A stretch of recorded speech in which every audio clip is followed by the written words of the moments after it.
प्यारे बच्चों, आप सभी को हाईरेटेड कोचिंग सेंटर में स्वागत है। अगर आप सभी बिहार डीएलएड का एंट्रेंस एग्जाम देने वाले हैं तो सबसे पहले यह क्लास जरूर देख के जाइएगा, क्योंकि बाबू आपके लिए सबसे बेस्ट क्लास लेके आए हूँ। इसमें जीके जीएस का टॉप जो मोस्ट इंपोर्टेंट क्वेश्चन होता है ना, 30 क्वेश्चन लेके आए हुए हैं। इन सभी क्वेश्चनों में से देखने को मिलेगा आपको एग्जाम में। याद रखिएगा, इसका जो विश्लेषण है उन सभी से भी क्वेश्चन बन सकता है। तो बहुत ही बेस्ट समझ लीजिए, आज का क्लास है, मैराथन है। यह जब तक ले आपका एग्जाम नहीं होगा तब तक ले यह क्लास चलता रहेगा। जो भी मेरे प्यारे भाई, जो भी दोस्त है जो इस बार 2026 में एंट्रेंस एग्जाम देने वाले हैं, उन सभी के पास जरूर यह क्लास शेयर कर दीजिएगा। उन सभी के लिए आपको यह क्लास बहुत ही महत्वपूर्ण है। मैं चाहूंगा कि डीएलएड एंट्रेंस एग्जाम के जितने भी साथी उन सभी देखिएगा, उन सभी के लिए क्लास अति महत्वपूर्ण है। तो चलिए चलते हैं आज के फर्स्ट क्लास। देखिएगा, सबसे पहले का है पहला क्वेश्चन है, जो बिहार का प्राचीन नाम क्या था? बताइए, क्या मगध था, क्या अंग था, क्या वज्जी है कि मिथिला है? तो कहिएगा ऑप्शन ए हमारा क्या होगा, ऑप्शन ए नंबर हमारा क्या है? तो कहिएगा हमारा मगध होगा। इसका कुछ इंपॉर्टेंट पॉइंट है, उसके इंपॉर्टेंट पॉइंट हम बता दे रहे हैं, ध्यान दीजिएगा यहाँ पर। जैसे यह ध्यान दीजिएगा, इसमें यहाँ लिखा है महत्वपूर्ण तथ्य, जो इंपॉर्टेंट पॉइंट जो लिखा है, मगध साम्राज्य महाजन पद की राजधानी कहाँ है? तो राजगीर गिरिब्रज है। इस मौर्य साम्राज्य और गुप्त साम्राज्य का उदय मगध से ही हुआ था। ठीक है, मौर्य साम्राज्य का और गुप्त साम्राज्य। इसके बाद नेक्स्ट क्वेश्चन पे चलते हैं, ध्यान दीजिएगा। अब आइए आगे नेक्स्ट क्वेश्चन के जवाब दीजिए इस प्रश्न को। यहाँ क्या लिखा, प्रश्न 2 है, एशिया के सबसे बड़ी ताजे पानी की गोखुर झील कहाँ स्थित है? बताइए। आप सभी के लिए बहुत इंपॉर्टेंट क्वेश्चन है, देखने को यहाँ से मिलेगा। एक दो क्वेश्चन जरूर आपके समझ लीजिए डीएलएड एग्जाम में, यानी कि हर एक एग्जाम में आपको मिलेगा। तो 5-7 क्वेश्चन जरूर यहाँ से हो जाएगा। दरभंगा समझ रहे हैं? ऑप्शन ए होगा दरभंगा होगा, कि बी बेगूसराय, सी कटिहार और डी पटना? तो आपका आंसर का होगा, ध्यान दीजिएगा, तो गोखुर झील जो है बेगूसराय में। ठीक है, इसे कांवर झील के नाम से भी जानते हैं। क्या जानते हैं? कांवर झील के नाम से जानते हैं, ध्यान रखिए। ठीक, इसके अलावा आगे चलते हैं। इसके बाद देखिए, इसमें क्या लिखा, महत्वपूर्ण तथ्य में देखिएगा कांवर झील है। देखिए, कांवर झील के नाम से जानते हैं, नाम से जाना जाता है। बिहार का एकमात्र रामसर साइट है, जो रामसर साइट है, यह कांवर झील बेगूसराय में स्थित है। ठीक है, नेक्स्ट है ये पॉइंट, नेक्स्ट पढ़िए, नेक्स्ट समझिए। नेक्स्ट क्या है, बिहार का सिल्क सिटी किसे कहा जाता है? तो कहिएगा भागलपुर को सिल्क सिटी के नाम से जाना जाता है। इसके अलावा अन्य में ध्यान दीजिएगा, आपका पूर्णिया नहीं होगा, आपका मुजफ्फरपुर नहीं होगा, गया नहीं होगा। इसका जो तथ्य लिखा है उस तथ्य को बता देता है, यहाँ ध्यान दीजिएगा। नहीं, तथ्य में नहीं है, कट गया, मन की नहीं आ पाया। नेक्स्ट चलिए, नेक्स्ट है ये, नेक्स्ट क्या है, बिहार की सबसे ऊंची चोटी कौन सी है? यह बता सकते आप सभी, कौन से ऊंची चोटी? का पारसनाथ का चोटी, राजगीर पहाड़ी, सोमेश्वर की किला, कैमूर पठार? तक कहोगे ऑप्शन बी जो होगा सोमेश्वर का किला। ठीक है, सोमेश्वर पहाड़ी श्रेणी बिहार के पश्चिम चंपारण जिले में स्थित है। मतलब सोमेश्वर की पहाड़ी जो है ना, पश्चिम चंपारण जिले में स्थित है। इसकी ऊंचाई लगभग कितना है? तो 874 लिख दीजिएगा, 874। ठीक है, इनसे बाद आगे चलते हैं। आगे, बिहार सोशलिस्ट पार्टी के प्रथम अध्यक्ष कौन थे? क्या जयप्रकाश नारायण थे? क्या आचार्य नरेंद्र देव थे? क्या गंगा शरण सिंह थे? क्या राम वृक्ष बेनीपुरी थे? देखिए, आपको जो भी डीएलएड में एग्जाम हुआ था उसका ही प्रीवियस क्वेश्चन को लेकर आया हूं, याद रखिएगा। तो आपको ये एग्जाम के लिए अति महत्वपूर्ण है, क्योंकि डीएलएड के एग्जाम में भी प्रीवियस क्वेश्चन बहुत ही दोहराता है, इसलिए मैं लेके आया हूं। ठीक है, आचार्य नरेंद्र देव ही आंसर होगा इसका भी, ऑप्शन नंबर भी 5 का होगा। ठीक, इसके अलावा बिहार सोशलिस्ट पार्टी का स्थापना कब हुआ था? 1934 में पटना में हुआ। जयप्रकाश नारायण इसके सचित्र चुने गए थे, सचिव है। ठीक है, सचिव चुने गए थे। यहाँ पे समझ लीजिए ना, यहाँ पे यह जो है ना, इसके कारण नहीं पढ़ पाए सही से, सचिव चुने गए थे जयप्रकाश नारायण। आगे चले, ध्यान दीजिए, बिहार में 1857 के विद्रोह का नेतृत्व किसने किया था? क्या नाना साहेब, क्या कुंवर सिंह, तात्या टोपे, मंगल पांडे? तब पाएंगे का ऑप्शन बी हमारा कुंवर सिंह। चलिए, इसका कुछ महत्वपूर्ण बिंदु समझते हैं। महत्वपूर्ण तत्व में, वीर कुंवर सिंह जगदीशपुर आरा के जमींदार थे। बिहार का शेर भी कहा जाता था इन्हें। चलिए अब आगे, नेक्स्ट आइए, पाटलिपुत्र नगर की स्थापना किसने किया था? क्या बिंबिसार, क्या उदयन, क्या अशोक, क्या चंद्रगुप्त मौर्य। तो ऑप्शन बी तो आपका आंसर होगा उदयन। उदयन ने गंगा और सोन नदियों के संगम पर पाटलिपुत्र का बसाया था, ठीक है। उसने लिखना यहाँ से मिटा दे रहे हैं, ठीक है। उसने अपनी राजधानी राजगिरी से पाटलिपुत्र स्थानांतरित की थी, कौन? उदयन ने, ठीक है। ध्यान दीजिएगा, बिहार का राजकीय वृक्ष क्या है, यह पूछ सकता है। क्या बरगद है, क्या पीपल है, क्या आम है, नीम है? आपका ऑप्शन नंबर बी होगा, क्या पीपल।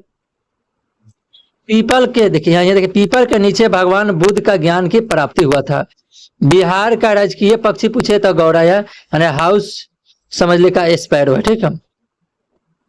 देखिए बिहार का शोक किस नदी को कहा जाता है? गंगा को कहा जाता है। तो क्या गंडक को? तो ये भी नहीं।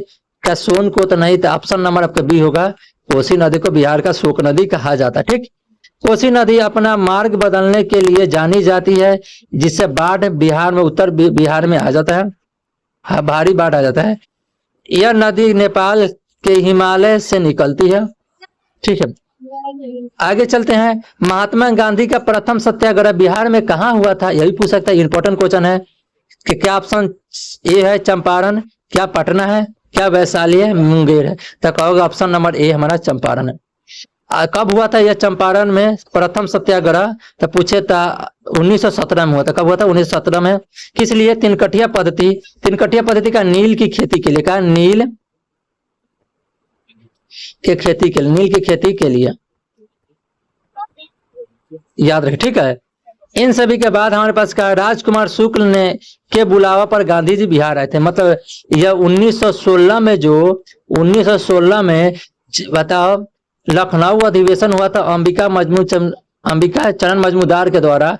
उसी कांग्रेस का अधिवेशन में यह राजकुमार शुक्ल ने गांधी जी को आमंत्रण दिया कि आइए यहाँ पे जो हमारे पास नील की खेती के लिए सत्याग्रह के लिए, ठीक है, ठीक है। अब आगे चलते हैं सामान्य विज्ञान में। अब आपका हमारा जिसमें फिजिक्स का क्वेश्चन, केमिस्ट्री का, बायो का भी क्वेश्चन है, सभी चैप्टरों का, सभी तरह जीके जीएस का पूरा 30 क्वेश्चन लेके हैं, बस आपके लिए इंपॉर्टेंट है, ध्यान दीजिएगा। आनुवांशिकी का जनक, जेनेटिक्स का जनक किसे कहा जाता है? बताइए।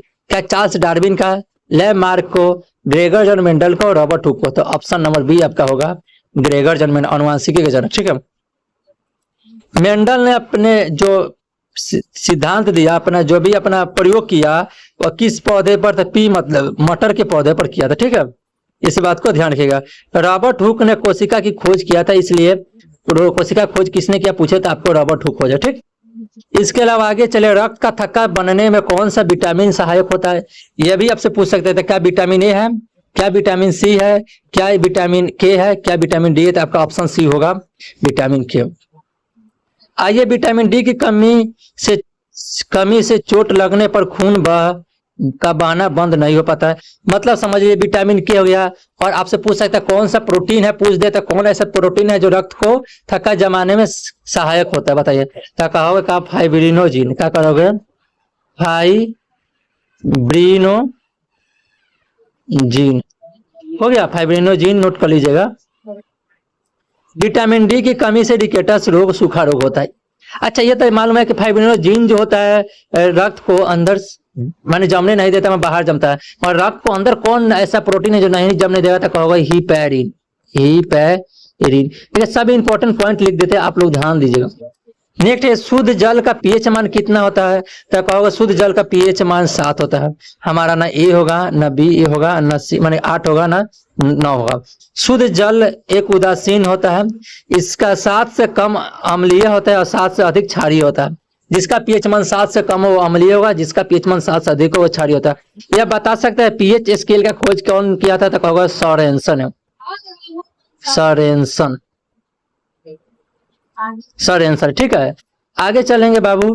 कोशिका का पावर हाउस किसे कहा जाता है? तो कहोगे माइटोकॉन्ड्रिया।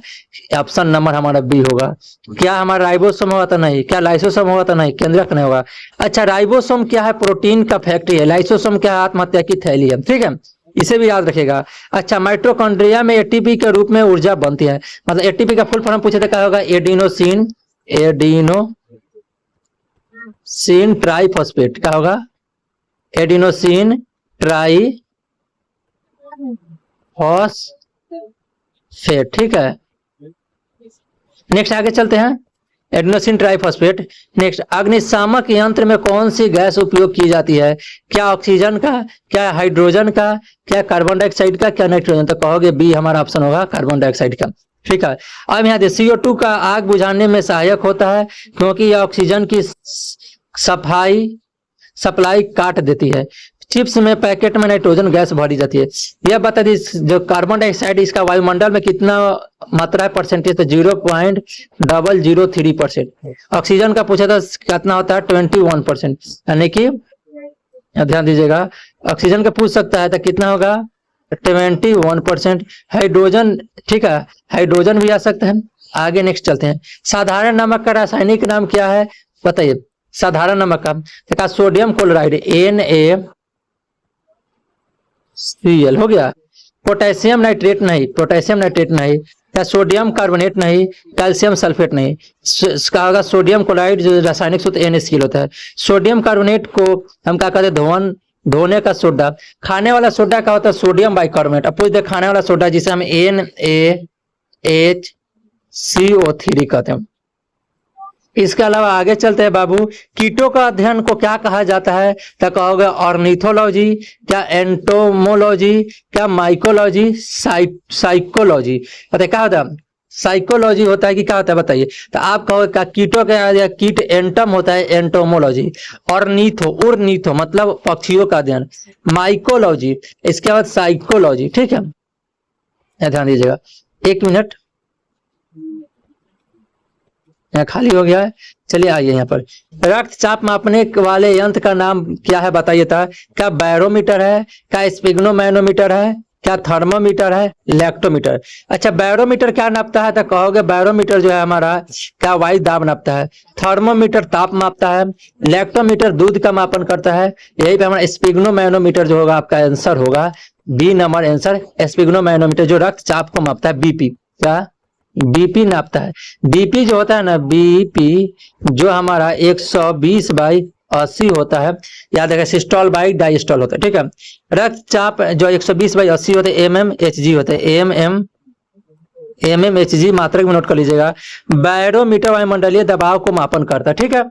इसके बाद नेक्स्ट पेज में आते हैं हम। चलिए, अब सामान्य अध्ययन जो होता है सोशल जीके, जिसमें हिस्ट्री, पॉलिटी, जियोग्राफी, ये सब क्वेश्चनों को रखा गया, ठीक है। आइए, भारतीय संविधान का प्रारूप समिति का अध्यक्ष कौन है? तो हमारे बाबा साहेब भीमराव अम्बेडकर, जिसने संविधान का जनक कहते हैं, इसने हमारा आंसर होगा बी। राजेंद्र प्रसाद बताइए भारत के प्रथम राष्ट्रपति थे। प्रथम प्रधानमंत्री पंडित जवाहरलाल नेहरू, ठीक है।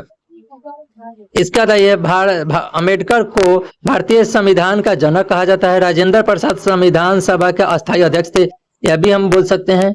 नेक्स्ट आइएगा, हो गया। आइए, मौलिक अधिकार किस देश के संविधान से लिया गया है? तो कहोगे हमारा USA जो है अमेरिका से लिया गया है, ठीक है। तो आप लोग कमेंट बॉक्स में जरूर बताएं ब्रिटेन से क्या लिया गया है, रूस से क्या लिया गया है, कनाडा से क्या लिया गया है। अगर आपकी तैयारी अच्छी है तो आप लोग जरूर बताइएगा कमेंट बॉक्स में आपका नंबर कितना है। इसके बाद बताइएगा संविधान के भाग 3 को भारत का मैग्ना कार्टा कहा जाता है। वर्तमान में कुल 6 मौलिक अधिकार है। कितना मौलिक अधिकार है? 6। पहले कितना था? पहले 7 था, अब हमारा 6 हो गया बाबू। इसके बाद आगे चलते हैं, वायुमंडल में सबसे अधिक मात्रा में कौन सी गैस पाया जाता है? तो क्या ऑक्सीजन, क्या नाइट्रोजन, क्या आर्गन, क्या कार्बन डाइऑक्साइड। देखिए सबका परसेंटेज लिख दो, ठीक है। इसका जो नाइट्रोजन का है ना 78%, इसका ऑक्सीजन का 21%, इसका आर्गन का 0.18%, कार्बन डाइऑक्साइड का जो परसेंट पूछे ना तो 0.0, ठीक है, 0.3%, ठीक है। इसके बाद ध्यान दीजिएगा यहाँ पर 0.3, ठीक है। यहाँ पे 0.3 कोई दिक्कत नहीं। अब आएगा नाइट्रोजन लगभग 78% लिखा हुआ है, ऑक्सीजन 21%, CO2 0.03%, लेकिन ग्लोबल वार्मिंग के लिए जिम्मेदार है, ठीक है। यहाँ ध्यान दीजिएगा। पानीपत का प्रथम युद्ध कब हुआ था पूछे था? क्या 1526 में, क्या 1556 में?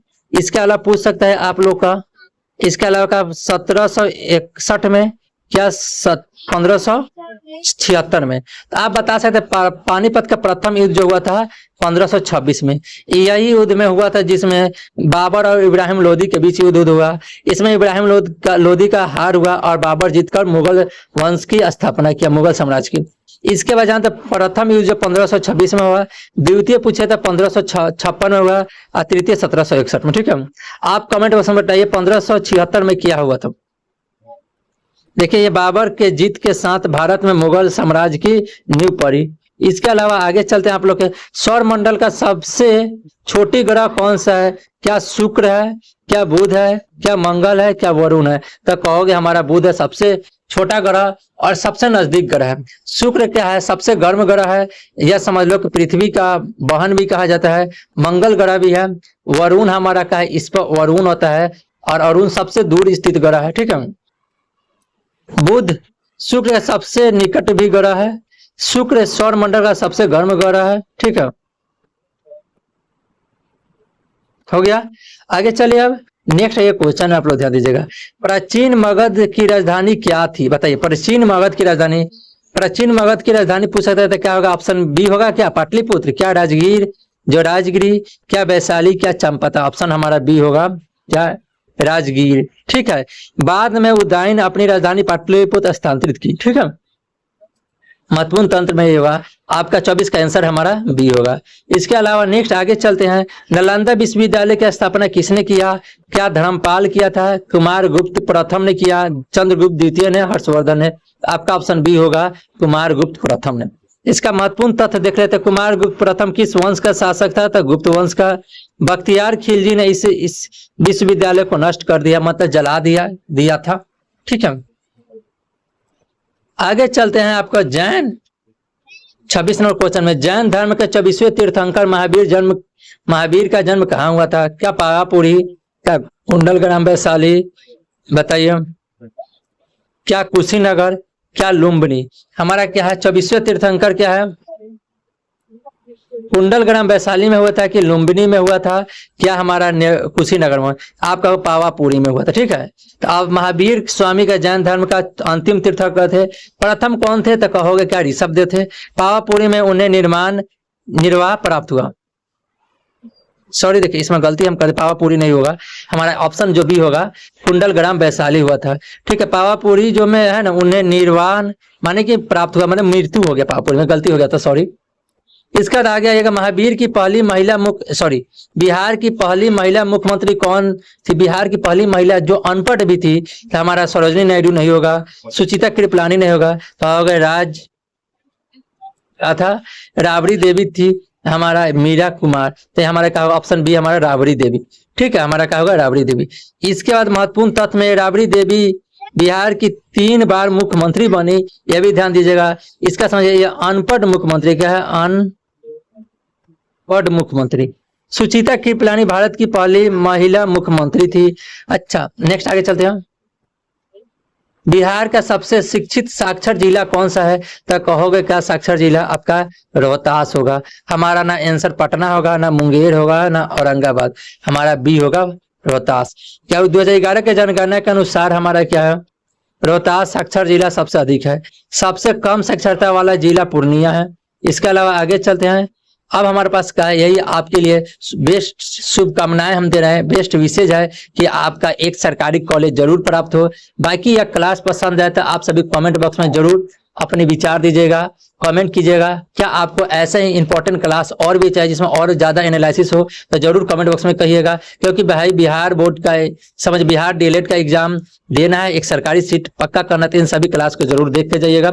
जरूर हाईडेटेड कोचिंग सेंटर को एक बार सब्सक्राइब जरूर कीजिएगा। एक पॉइंट हम एक बता दें, थोड़ा सा ध्यान दीजिएगा आप लोग। यहाँ जो है एक चीज हम बताने वाला हूँ, थोड़ा सा रुक जाइए, 1 मिनट। आप लोग जाने से पहले 1 मिनट रुक जाइए। एक चीज जो बताने वाला हूँ उस पर थोड़ा ध्यान दीजिएगा। कहाँ गया क्वेश्चन, कहाँ गया महत्वपूर्ण बिंदु, यहाँ पे नहीं है ना। 1 मिनट इधर से हटाए, यहाँ से ये क्वेश्चन हम एक चीज हम शायद हम देख लेते हैं। आपके ध्यान दीजिएगा आप लोग। देखिए यहाँ पे जो है ना, हम गलती से क्या लिखवा दिया आपका, कार्बन डाइऑक्साइड का प्रतिशत थोड़ा गलत लिखवा दिया बाबू, इसे सुधार लीजिएगा। I am very very sorry. ठीक है, यह कार्बन डाइऑक्साइड का प्रतिशत जो है ना 0.03% होता है। ठीक है, इस बात को नोट कर लीजिएगा। बाकी ये क्लास कैसा लगा जरूर बताइएगा। अपनी तैयारी अच्छे से रखिए, एक सरकारी सीट लीजिए। ओके बाय, जय।